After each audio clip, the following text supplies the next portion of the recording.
नमस्कार, मैं हूं आलोक यात्री, लेकर आया हूं आपके लिए आपका पसंदीदा प्रोग्राम इंडिया डेली का खास शो शैतान। शैतान की फितरत है साजिश रचना और हम करते हैं उसकी हर साजिश को बेनकाब। हर रोज करते हैं आपको सावधान, क्योंकि आसपास कहीं भी हो सकता है शैतान।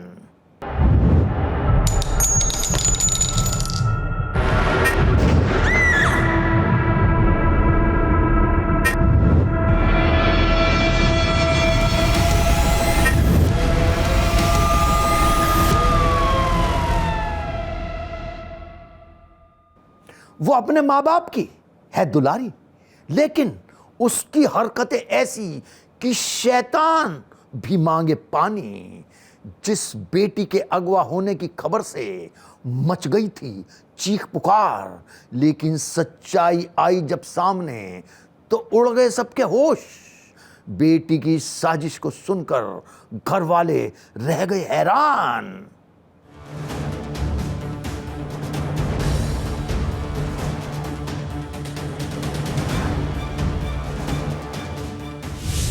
ऐसा खतरनाक प्लान कि पानी मांगे शैतान।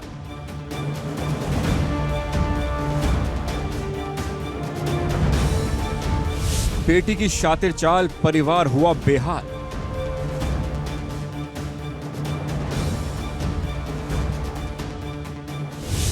सच्चाई सुन उड़े होश, पिता हुआ बदहवास।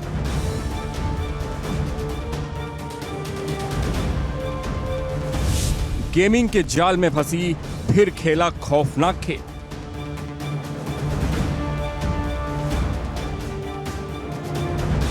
वो अपने माता पिता की लाडली है।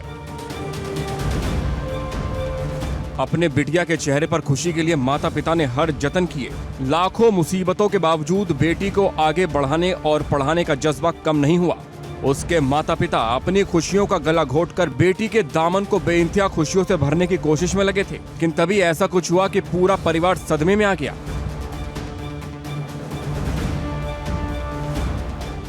घर वालों को तो यही पता था कि उनकी लाडली कॉलेज में पढ़ने के लिए गई है, शाम को वापस आएगी, इसलिए वो भी बेफिक्र थे। लेकिन ये बेफिक्री तब चिंता में बदल गई जब उनकी बेटी शाम को घर नहीं लौटी। तब उसकी खोजबीन शुरू की गई। बेटी को लेकर कोई खबर नहीं मिल रही थी तो घर वाले परेशान हो रहे थे। बिटिया की फिक्र उन्हें डराने लगी थी। उनके मन में कई तरह के ख्याल आ रहे थे। उसी दौरान उनके फोन पर आए व्हाट्सएप कॉल ने परिवार में कोहराम मचा दिया। ये पूरी कहानी यूपी के झांसी के टोडी फतेहपुर थाना इलाके में रहने वाले परिवार की है। दिव्यांग नर्सिंग की छात्रा जिसके किडनैप होने की खबर ने पूरे परिवार को हिलाकर रख दिया था। अपनी बिटिया के अपहरण की खबर से परिवार में चीख पुकार मच गई। परिजन बदहवास हो गए। मां का रो रो कर बुरा हाल हो गया, तो वहीं पिता भी बेटी के अगवा होने और 6 लाख की फिरौती मांगे जाने से सदमे में आ गया। झांसी में बच्ची पढ़ती थी, वो 17 तारीख में घर पर आई, 18 तारीख में गाँव की गई 11 बजे की बस से, तो झांसी मऊ तक आई। मऊ से गाड़ी उसने चेंज की तो कंडक्टर ने देखा, मैंने कंडक्टर ने बैठा दिया दूसरी गाड़ी में। वहाँ से करीब 1 बजे फोन आया कि तुम्हारी बच्ची किडनैप हो गई है और 6 लाख रुपया लेके आओ। बेटे वो लाए थे कि आपकी बच्ची अगर जीवित चाहते हो तो 6 लाख रुपये लेके आओ, ना तक कल तक नहीं लिया तो आपकी लाश आई बच्ची। अपनी लाडली को दरिंदों के चंगुल में फंसा पाकर पूरा परिवार सहम गया। किडनैपर की डिमांड के आगे परिवार बेबस हो गया। बेटी को बंधक बनाए जाने का वीडियो देखने और 6 लाख रुपए की डिमांड पूरी न करने पर जान से मारने की धमकी सुनने के बाद परिवार डरा हुआ है। मां का बुरा हाल है। हमारी लड़की किडनैप हुई। कैसे आपको ये जानकारी हुई कि मेरी लड़की किडनैप हुई है? क्या कोई फोन आया क्या किडनैपर का? हाँ, फोन आया था। क्या मांग कर रहे हैं वो लोग 6 लाख रुपए। 6 लाख रुपए की मांग कर रहे हैं? हाँ। और उसके बाद ना देने पर क्या कोई धमकी आई है? हाँ, एक धमकी जी आई, अगर 6 लाख रुपए नहीं पहुंचाओगे तो तुम्हारी मौरी की लाश आएगी। बदमाश परिवार ने इस अपहरण कांड की जानकारी पुलिस को दी तो पुलिस ने 24 घंटे के भीतर इस किडनैपिंग का पर्दाफाश कर दिया। पुलिस को जब इस अपहरण का सच पता चला तो खुद वर्दी वालों के होश उड़ गए। बताया जा रहा है कि छात्रा ने अपने दोस्तों के साथ मिलकर खुद अपने अपहरण की साजिश रची थी और अपने ही घर वालों से फिरौती की रकम मांगी थी।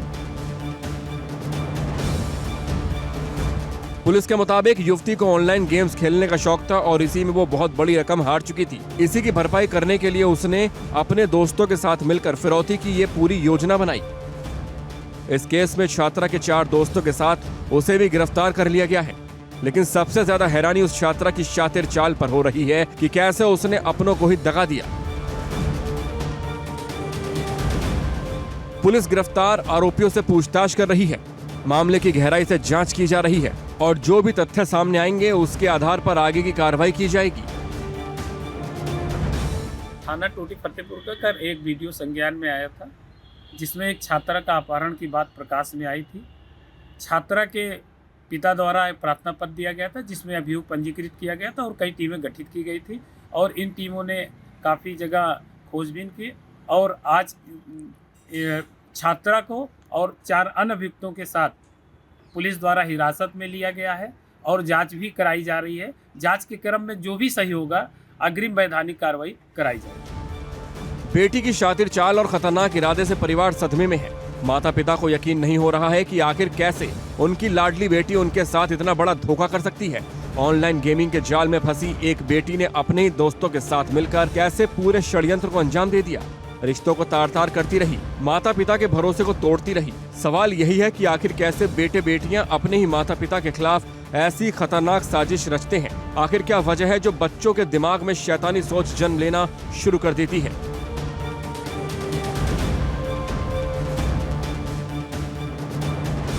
Bureau report, India daily.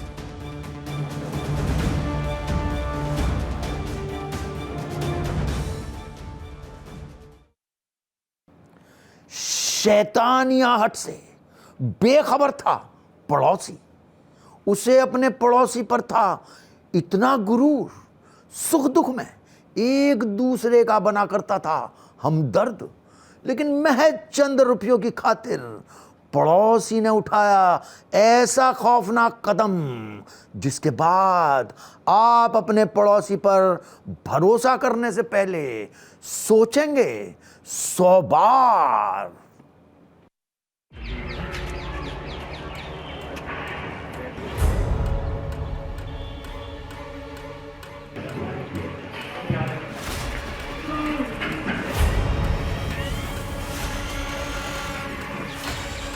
पैसा ही सब कुछ नहीं होता। यदि तुम्हारा पड़ोसी भूखा है तो मंदिर में प्रसाद चढ़ाना पाप है। ये किसी महान पुरुष ने कहा था, लेकिन ये बीते दिनों की बात हो गई है। जी हाँ, इस बात से आप भले ही इत्तेफाक नहीं रखते, लेकिन जो आप अब देखने जा रहे हैं उसे देख आपके पैरों के तले जमीन खिसक जाएगी।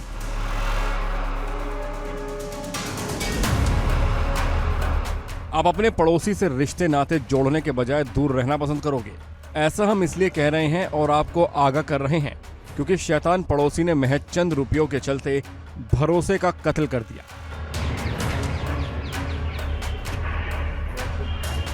ये हत्या किसी और ने नहीं बल्कि पड़ोसी ने की।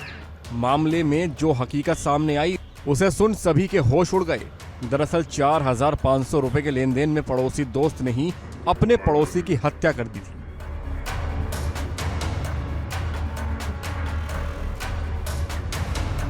मंगलवार की सुबह माधोगढ़ के बंगरा चौकी क्षेत्र में राजकीय इंटर कॉलेज के खेल मैदान में युवक का खून से सना शव पड़ा हुआ मिला था, जिसकी शिनाख्त गौरव तिवारी के रूप में की गई थी। शव के पास में बाइक और खून से सना पत्थर पड़ा हुआ था।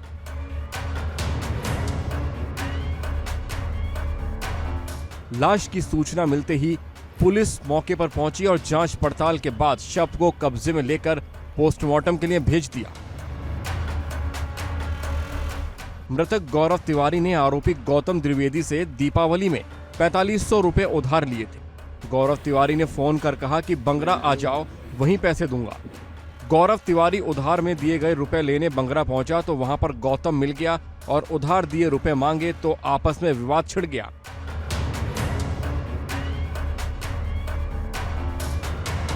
विवाद इतना बढ़ गया कि एक दोनों में तू-तू मैं हो गई। दोनों पास के खेल मैदान के अंदर चले गए। आरोपी ने पहले बैग में रखे रॉड को निकालकर सिर पर वार किया फिर ईंट मारकर युवक को मौत के घाट उतार दिया। गौतम द्विवेदी के सिर पर मानो शैतान सवार हो गया था। उसने इस दौरान एक बार नहीं सोचा कि वो उसका पड़ोसी है। उसने उसी पत्थर से उसके सिर पर इतने वार किए कि उसका सिर से खून के फव्वारे निकल गए। हत्या करने के बाद पड़ोसी मौके से फरार हो गया।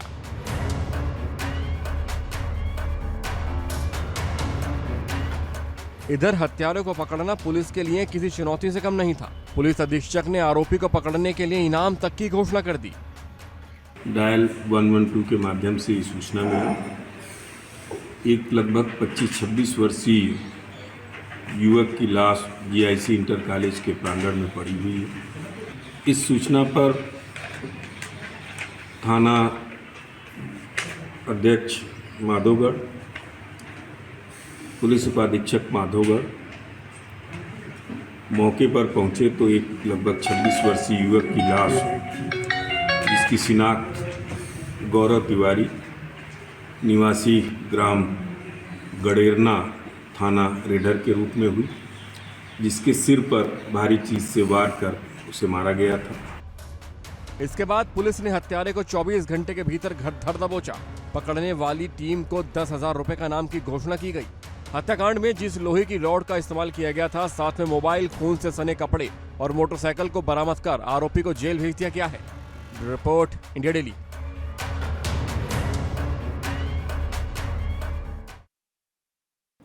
शैतानी आहट से अनजान था पति, पूरी दुनिया को छोड़कर बसा ली थी अपनी एक अलग दुनिया, लेकिन पत्नी निकली अपने ही पति की कातिल।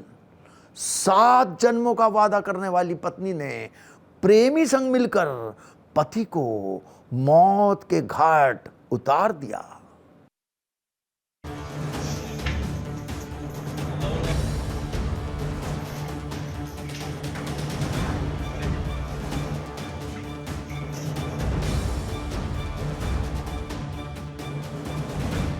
खैर के प्यार में अंधी हो चुकी बीवी को इस बात का जरा भी अंदाजा नहीं था कि वो जिसका कत्ल कर रही है वो उसके साथ जीने मरने की कस्में खाती थी। कभी उसके इश्क और प्यार में डूबी रहने वाली इस महिला का अपने प्रेमी के लिए फितूर जब से चढ़ा, पति इसके निगाहों में खटकने लगा।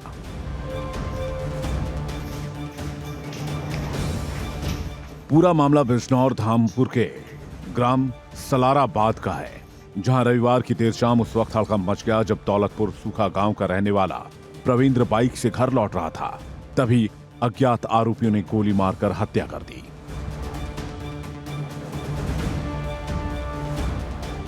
प्रवींद्र की मौत की खबर जैसे ही उसके परिजनों को मिली तो सैकड़ों ग्रामीणों के साथ परिजन मौके पर पहुंचकर और रंजिशन हत्या का आरोप लगाते हुए हंगामा करने लगे।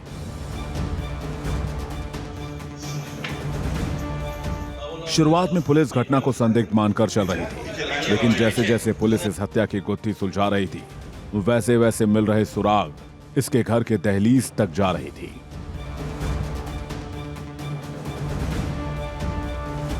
इस घटना का खुलासा करते हुए एसपी पूर्वी धर्म सिंह मरछाल ने बताया कि प्रीति और संजय की लगभग 12-13 साल से जान पहचान थी। दोनों में दोस्ती थी। प्रीति की शादी के बाद आरोपी संजय की मुलाकात नहीं हुई थी।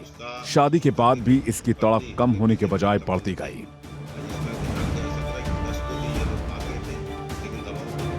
अचानक एक दिन प्रीति के बेटे की तबीयत खराब हो गई। प्रीति ने अपने बेटे को पास के क्लिनिक पर दिखाया। तभी उसने मौका मिलते ही अपने प्रेमी को फोन कर पहले तो हालचाल जाना, फिर पुरानी बातों में खो गई। प्रीति ने प्रेमी को अपनी दर्द भरी दास्तां सुनाई तो इसका पुराना प्यार एक बार फिर जाग उठा। प्रीति ने उसे बताया कि उसका पति परविंदर शराब पीने का आदी है और शराब पीकर उसे मारता है, जिससे वो बहुत दुखी है।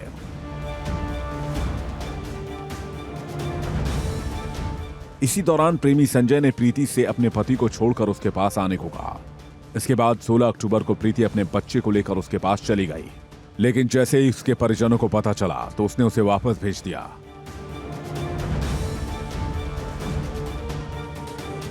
लेकिन कहते हैं अंधे प्यार का शैतान जब जाग उठता है तो एक हंसते खेलते परिवार को उजाड़ ही देता है।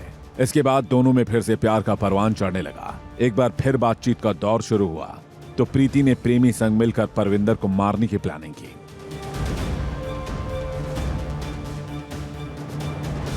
इसके बाद प्रीति और प्रेमी ने मिलकर परविंदर की हत्या की पूरी स्क्रिप्ट तैयार की और इस वारदात को अंजाम दे डाला। इसमें परिजनों ने इसकी मृतक की पत्नी और एक उसके दोस्त डॉक्टर संजय को नामित किया था। संजय को गिरफ्तार किया गया। उससे पूछताछ के दौरान बताया कि उसका मृतक की पत्नी प्रीति से प्रेम संबंध थे और मृतक जो है अपनी पत्नी को मारपीट करता था, शराब पीने का आदी था। इससे परेशान होकर उसने इसकी शिकायत अपने मित्र संजय से की थी। संजय ने इसी के तहत अपने रिश्तेदार सचिन को इस काम के लिए तैयार किया कि परविंदर को जो है इसके रास्ते से हटाया जाए। अभियुक्तों ने इससे पहले इसकी रैकी की थी। रैकी करने के बाद इसका पीछा किया और ग्राम असलाराबाद में इसको गोली मारकर हत्या कर दी गई। प्रवींद्र अपने दो साथियों अमित और कौशल के साथ टंकी फिटिंग का सामान वापस कर बाइक से करीब रात 8 बजे घर लौट रहा था। जैसे वो सोपरी गांव से आगे बढ़ा तभी किसी ने घात लगाकर बाइक चला रहे प्रवींद्र के सिर पर लोहे की रॉड मार दी। प्रीति का प्रेमी और उसके साथी यहीं नहीं रुके, जमीन पर गिरे परविंदर की गोली मारकर हत्या कर दी, जबकि अन्य दो साथी घायल हो गए।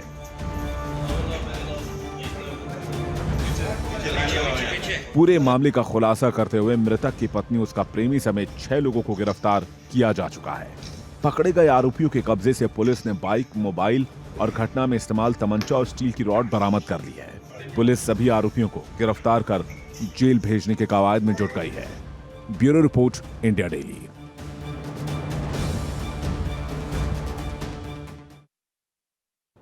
पति की बातों को इग्नोर करने की कीमत पत्नी को चुकानी पड़ी अपनी जान देकर।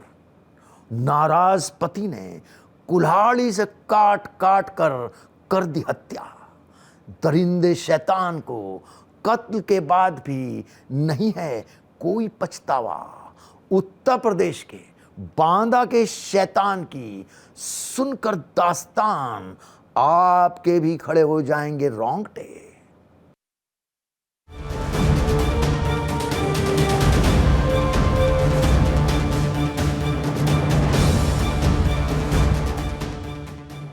पति पत्नी का रिश्ता बेहद पवित्र होता है। इस रिश्ते में नोकझोंक भी चलता रहता है, लेकिन यूपी के बांदा में एक शख्स ने अपनी पत्नी की हत्या महज इतनी सी बात को लेकर कर दी क्योंकि उसने उसकी बात सुनी नहीं थी। पत्नी ने आरोपी की बात को इग्नोर कर दिया था, जिसके बाद पति हैवान बन गया। आरोपी ने पहले कुल्हाड़ी से वार किया, लेकिन वो गुस्से में इतना आग बबूला हो गया था कि कुल्हाड़ी के बाद उसने गड़ासे से भी पत्नी का गला रेत दिया। संदीप उर्फ दीपू सिंह ने अपनी पत्नी प्रियंका पर तब हमला किया जब वो दोनों अपने घर पर अकेले थे। दीपू सिंह ने गले और कान के नीचे कुल्हाड़ी से 4-5 वार करके पत्नी की निर्मम तरीके से हत्या कर दी और फिर फरार हो गया। दीपू शराब का आदी था और कपल के बीच आए दिन झगड़े होते थे। इस खौफनाक हत्या का खुलासा तब हुआ जब शाम को प्रियंका की सास घर लौटी और शव को खून से लथपथ देखा। उसने तुरंत पुलिस को सूचित किया और मामले की जानकारी दी। श्रीमती सोनम सिंह, वाइफ ऑफ शिव विजय सिंह, निवासी ग्राम मरौली, थाना मटौन, जनपद बांदा ने थाना मटौन आकर सूचना दिया कि उसकी बड़ी बहन प्रियंका का विवाह लगभग 5.5 वर्ष पूर्व उसके ही गांव के संदीप सिंह उर्फ दीपू के साथ हुआ था। संदीप सिंह उर्फ दीपू शराब पीने का आदी था। संदीप सिंह उर्फ दीपू ने धारदार हथियार से मेरी बहन प्रियंका की गला रेत कर हत्या कर दी है। पुलिस ने आरोपी दीपू सिंह को गिरफ्तार कर लिया है। जब आरोपी से पूछताछ की गई तो उसने बताया कि वो सिर्फ बच्चे को खिलाने के लिए पत्नी से पैसे मांग रहा था। पत्नी ने बच्चे को मुझे देने के बजाय चारपाई पे पटक दिया। इससे गुस्से में आकर मैंने कुल्हाड़ी से उसकी हत्या कर दी। आरोपी ने पुलिस को बताया कि उसकी पत्नी रोजाना परेशान करती थी, बातों को इग्नोर करती थी, लड़ाई झगड़े हुआ करते थे, जिस कारण वो परेशान हो चुका था, इसलिए उसने उसकी हत्या कर दी। आरोपी को पत्नी की हत्या का कोई पछतावा नहीं है। उसने कहा, मैंने जीवन भर की परेशानी का अंत कर दिया। संदीप की शादी 5 साल पहले हुई। उसके 3 बच्चे हैं। पुलिस के मुताबिक इस मामले में जल्द से जल्द कोर्ट से सजा कराई जाएगी। आरोपी संदीप को जेल भेजकर आगे की कार्रवाई की जा रही है। हैवान दरिंदे को क्या सजा मिलेगी ये तो अदालत तय करेगी, लेकिन शराब की लत ने इस हंसते खेलते परिवार को तबाह कर दिया। एक इंसान को शैतान बना दिया। Bureau report, India daily. दुनिया भर में डिजिटल शैतानों का फैलता जा रहा है जाल। ये शैतान लगा रहे हैं रोजाना लाखों लोगों को चूना। आम इंसान हो या फिर खास, ये लुटेरे किसी को नहीं बख्शते। मध्य प्रदेश के अशोकनगर में डिजिटल लुटेरे ने बीजेपी नेता को कई घंटों तक बनाकर रखा बंधक। देखिए डिजिटल शैतानों का ये खौफनाक मंजर। डिजिटल अरेस्ट के मामले इन दिनों तेजी से बढ़ रहे हैं। डिजिटल शैतान आसानी से लोगों को अपना शिकार बना रहे हैं। देश भर में रोजाना हजारों लोग इसका शिकार हो रहे हैं। डिजिटल शैतानों का दुस्साहस इतना बढ़ गया है कि ये आम लोगों को तो निशाना बनाते ही हैं, अब सरकारी अधिकारियों और नेताओं को भी टारगेट कर रहे हैं। मध्य प्रदेश के अशोकनगर में भी डिजिटल अरेस्ट का बड़ा मामला सामने आया है। यहां बीजेपी नेता को 3 घंटे तक डिजिटली अरेस्ट करके रखा गया। डिजिटल शैतान किसी भी शख्स को ऑनलाइन या साइबर तरीके से डराते हैं। कभी पार्सल में ड्रग्स होने की बात कहकर उसे लूटते हैं, तो कभी किसी और तरीके से। डिजिटली फ्रॉड के जाल में जो एक बार फंस गया, उसका बचना मुश्किल है। लेकिन गनीमत रही कि बीजेपी नेता हरवीर सिंह रघुवंशी डिजिटल शैतानों के चंगुल में फंसने से बाल बाल बच गए। दरअसल परिजनों ने वक्त रहते पुलिस को सूचना दे दी, जिसके चलते मौके पर पुलिस पहुंच गई और जैसे तैसे नेताजी को बचा लिया गया। हरवीर सिंह रघुवंशी करीब 3 घंटे तक डिजिटली गिरफ्तार रहे, जिसमें पहले ऑडियो कॉल और फिर वीडियो कॉल पर उनको अरेस्ट रखा गया। डिजिटल अरेस्ट का शिकार हुए रघुवंशी ने बताया कि सामने वाले ने पुलिस अधिकारी बनकर उनको अरेस्ट किया था। कॉल करने वाले ने डराया कि उनके ऊपर 17 एफआईआर दर्ज हैं, जिनकी कॉपी भी उन्हें दिखाई गई। वहीं उनके नाम से फर्जी बैंक खातों और पैसों के ट्रांजैक्शन की बात कही गई। डिजिटल अरेस्ट करने वाले खुद को मुंबई का बता रहे थे और पिछले 2-3 दिन से लगातार कॉल कर रहे थे। वीडियो कॉल पर पुलिस वर्दी में अधिकारी दिखने के चलते बीजेपी नेता उनके चंगुल में फंसते चले गए। कई घंटों तक कमरे का दरवाजा न खुलने पर परिजनों ने पुलिस को सूचना दी। जब पुलिस मौके पर पहुंची तो नेताजी डिजिटल अरेस्ट से आजाद हो पाए। कॉल मुझे 2-3 दिन से आ रहा था, तो मैंने ऐसा उचित नहीं समझा, ऐसा ही फ्रॉड सा मुझे लगा, तो मैंने 2-3 दिन से उस कॉल को रिसीव नहीं किया। मैंने उसको रिसीव किया तो उसमें कंप्यूटराइज कॉल था, तो वो कंप्यूटर में बोले कि आपके साथ कुछ गलत हो रहा है, आपकी मुंबई ब्रांच में आपकी कोई पुलिस स्टेशन में 17 एफआईआर दर्ज है। उसने कहा कि मैं जो है टेलीकॉम विभाग से बोल रहा हूँ और मुझे ये जानकारी मिली है कि आपके सारे जो नंबर हैं उसको ब्लॉक कर दिया जाए। क्योंकि ब्लॉक इसलिए कर दिया जाए कि आप आधार कार्ड से 25 अक्टूबर को एक सिम खरीदी गई, उस सिम का मुझे नंबर दिया गया, तो उस नंबर से गलत मैसेज किए जा रहे हैं, तो उसके विषय में आपको 17 लोगों ने आपने एफआईआर दर्ज किए हैं।